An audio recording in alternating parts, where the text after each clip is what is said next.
មនុស្សចង្រៃភ្ញាក់ហើយប្រញាប់ក្រោកមកធ្វើការទៅគ្រាន់តែឲ្យធ្វើបាយក៏ឯងអាចគេងលក់បានដែរមនុស្សមួយផ្ទះធំកំពុងចាំហូបបាយណាជីយាវខ្ញុំប្រាប់ឯងឲ្យដឹងគុំស្មានថាឯងបង្កើតកូនប្រុសឲ្យត្រកូលឈីយើងហើយឯងអាចហក់លោតបាននោះត្រកូលឈីសៅភីជឺនេះមិនមែនជាប្រឡំលោកសម័យទុរភិក្សដែលខ្ញុំធ្លាប់អានទេអីខ្ញុំឆ្លងភពចូលក្នុងសៀវភៅក្រោយពេលធ្វើការថែមម៉ោងរហូតដល់ស្លាប់ថែមទាំងខ្លាយជាតួអង្គស្រីរងដែលមានឈ្មោះដូចខ្ញុំទៀតក្រោយមកម្ចាស់ខ្លួនដើមនិងបងថ្លៃស្រីសម្រាលកូនក្នុងពេលតែមួយម្ចាស់ខ្លួនដើមខ្សោយខ្លាំងរហូតដល់ស្ទើរតែបាត់បង់ជីវិតគ្រួសារត្រកូលឈីក៏ឆ្លៀតឱកាសលួចដូរទារកទាំងពីរពួកគេក៏ហុកថាបានលក់កូនរបស់បងថ្លៃស្រីដើម្បីដូរយកស្បៀងប៉ុន្តែការពិតកូនដែលត្រូវបានគេលក់គឺជាកូនរបស់ម្ចាស់ខ្លួនដើមជីយូសងកូនឲ្យខ្ញុំវិញមកក្មេងដែលទើបតែលក់ចេញទៅនោះទេទើបជាកូនរបស់អ្នកមិននឹងអាចទៅរួចកូនរបស់អ្នកមានប្រជ្រុយនៅក្បែរត្រចៀកឥឡូវប្រជ្រុយនៅក្បែរក្មេងនេះផ្ញើវាឡើងទៅ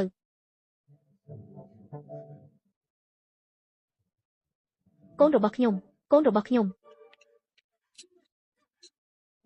កូនរបស់ខ្ញុំកូនរបស់ខ្ញុំពួកគេទៅឆ្ងាយអស់ហើយចង់តាមក៏តាមមិនទាន់ដែរ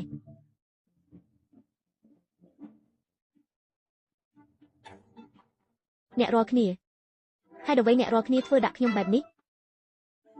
អាហាជីយូបងថ្លៃស្រីឯងនៅមេម៉ាយរក្សាចិត្តស្មោះឲ្យបងប្រុសឯងគ្រួសារមិនអាចឲ្យគាត់រងទុក្ខបានទេអញ្ចឹងមានតែលក់កូនរបស់ឯងចេញហើយហាហាហាហាទៅ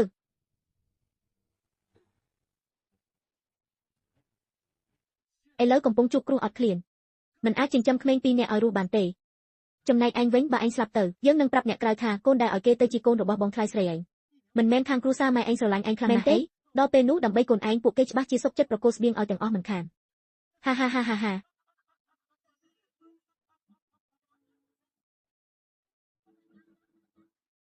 ឲ្យងប់ចុះគ្រួសារចិញ្ចក់ឈាមនេះបានបង្ខំឲ្យម្ចាស់ដើមស្លាប់បាត់ទៅហើយនេះហើយគឺជាម្ដាយក្មេកដែលតែងតែវាដល់ម្ចាស់ដើមថែមទាំងបិទឈាមគ្រួសារខាងស្រីទៀតពិតជាថោកទាបណាស់កុំបារម្ភអីទៅដោយស្ងប់ចិត្តចុះខ្ញុំនៅក្នុងខ្លួនអ្នកហើយខ្ញុំនឹងជួយអ្នកក្មេងល្អនឹងធ្វើឲ្យគ្រួសារពួកគេសងការជិះចាប់នេះវិញធ្វើពុតជាខ្លងដល់ណាទីនេះហើយជាម្ដាយក្មេកដែលវាដល់ម្ចាស់ដើមតាមអំពើចិត្តចិញ្ចឹមឯងមកមានការអីទៅបងថ្លៃស្រីឯងសុកចិត្តលក់កូនបង្កើតដើម្បីជួយគ្រួសារ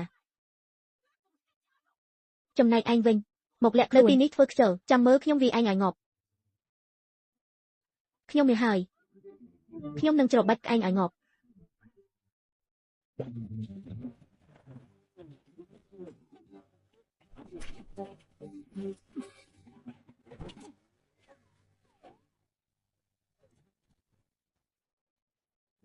ឥឡូវនេះរឿងសំខាន់បំផុតដែលយាយចាស់ត្រូវដោះស្រាយគឺរឿងមិនអាចបង្កើតកូនបាន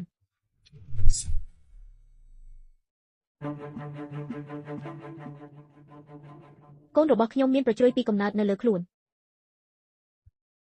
ពិតជាគូឡើងមែនមើលទៅពួកគេដូរក្មេងបាត់ហើយ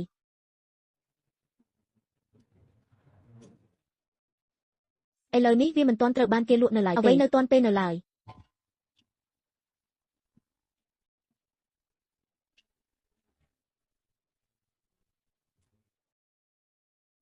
ក្មេងក្តៅខ្លួនអស់ហើយចិត្តដាច់ពោះហើយមិននឹកស្មានថាចឹងស៊ីឡានមិនអើពើសោះចិត្តដាច់ណាស់ក្មេងទៅនឹងកើតមានមុខមាត់ស្រដៀងគ្នាទេបើខ្ញុំដូរមកវិញគាត់ច្បាស់ជាមិនដឹងទេ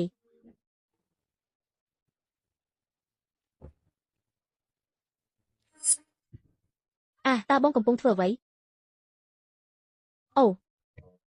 បងថ្លៃខ្ញុំឃើញកូនរបស់បងយំខ្លាំងណាស់កូនប្រុសរបស់បងមិនអីទេមែនទេ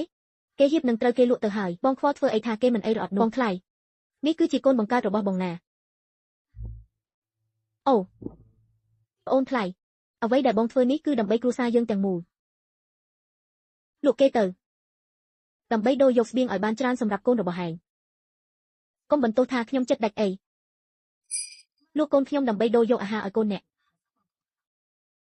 ហើយចង់កំចាត់ត្រកូលឆៃទៀតមែនទេពិតជាចេះគិតគូរបានល្អណាស់បងថ្លៃមិននឹងអាចទៅរួចបងសម្រាប់សិនទៅខ្ញុំចេញទៅក្រៅសិនហើយ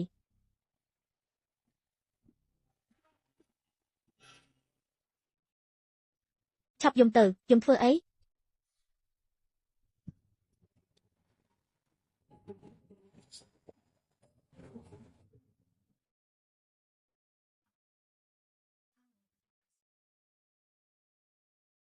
អាកាសធាតុក្តៅបែបនេះមិនខ្វល់ថាអញអត់បាយអត់ទឹកទេបើនៅតែបែបនេះទៀតខ្ញុំមុខតែដាច់ពោះស្លាប់ហើយខ្ញុំចង់ត្រឡប់ទៅស្រុកវិញ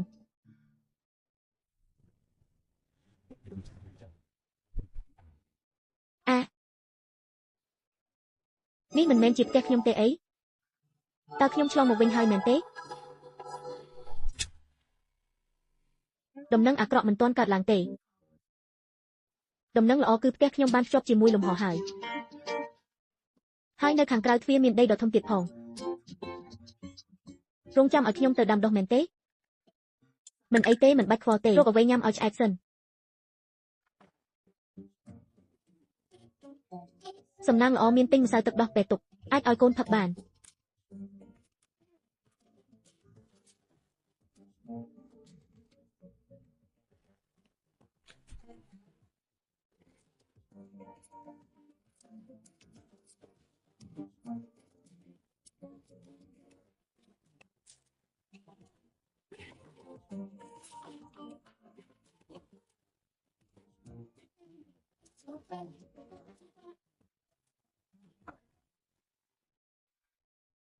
មានលំហនេះហើយទោះឆ្នាំគ្រូអត់ក៏មិនបាច់បារម្ភរឿងហូបចុកដែរ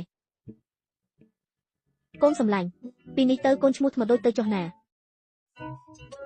ល្អទេឲ្យតែម៉ាក់មានអីញ៉ាំនិងមានទឹកដោះឲ្យអញផឹកហើយ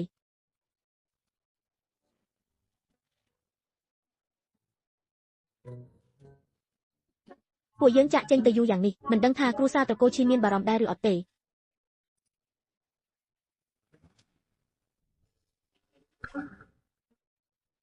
មិនមែនទេដឹងខ្ញុំគ្រាន់តែគិតលេងសើចឆ្លងភពត្រឡប់មកវិញបាត់អ្នកម៉ែបងថ្លៃស្រីកូននឹងលោកប៉ាត្រឡប់មកវិញហើយអុយមុខរបស់ខ្ញុំជាយីអំបាញ់មិញឯងធ្វើអីដាក់យើង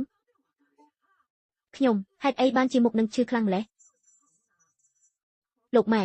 តើមកពីលោកម៉ែដើរដួលដោយខ្លួនឯងឬអត់បានជាមុខបោកទៅនឹងដីបែបនេះមែនហើយរឿងវាបែបនេះមិនមែនបែបនោះទេចុះអ្នកណាជាអ្នកវាយឆាគឺគាត់នឹងឲ្យខ្លោមធំ10 ដងទៀតក៏គាត់មិនហ៊ានដែរខ្លងណាស់យំមួយថ្ងៃដឹងតែពីយំធុញណាស់ហឺកងថ្លៃប្រហែលជាក្មេងឃ្លានហើយមើលទៅវាឲ្យគេផឹកទឹកបបបន្តិចទៅស៊ីស្អីទៅគ្រូសាទាំងមូលគ្មានអីហូបផងយ៉ាងណាក៏គង់តែឆាប់យកវាទៅបោះចោលក្នុងបន្ទប់ដែរយំអស់កម្លាំងទៅគង់តែស្ងាត់ខ្លួនឯងទេវាគ្រាន់តែជាក្មេងចង្រៃម្នាក់លៀបសំណាងក្នុងផ្ទះត្រូវវាយំរលាអស់ហើយ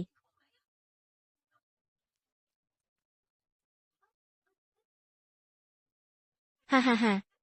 មិនដូចក្មេងម្នាក់នេះសោះឆ្លាតហើយដឹងក្តីខ្លាំងណាស់ម៉ែនេះមកពីម៉ែគេបង្កើតមកល្អពិតមែនហើយខ្ញុំចង់ឲ្យឯងមើលនឹងភ្នែកពេលខ្ញុំធ្វើបាបកូនឯងធ្វើបាបកូនប្រុសរបស់ឯងពិតជាទន្ទឹងរង់ចាំមើលពេលឯងដឹងការពិតណាស់នៅផ្លឹកធ្វើអីទៀតប្រញាប់ទៅធ្វើបាយទៅមិនឃើញមេញ៉ានឹងពុកឯងត្រឡប់មកវិញទេអីនៅមិនឆាប់ទៅធ្វើបាយទៀតអូយម៉ែឲ្យខ្ញុំដែលទៅសម្រាលកូនរួចទៅធ្វើបាយនឹងរៃហេបងថ្លៃឯងសុកចិត្តលក់កូនខ្លួនឯងដើម្បីមកចិញ្ចឹមកូនឯងផងគ្រាន់តែឲ្យធ្វើបាយបន្តិចសោះមកធ្វើជាតូចចិត្តអីដែរប្រាប់ឯងឲ្យដឹងទៅចោះបាយសតែបន្តិចហ្នឹងគឺសម្រាប់ឲ្យបងថ្លៃនិងកូនរបស់ឯងញ៉ាំទេហាមលួចញ៉ាំឲ្យសោះចាស់ខ្ញុំដឹងហើយម៉ែហុចកូនមកឲ្យខ្ញុំមកកុំឲ្យចុកដៃពេក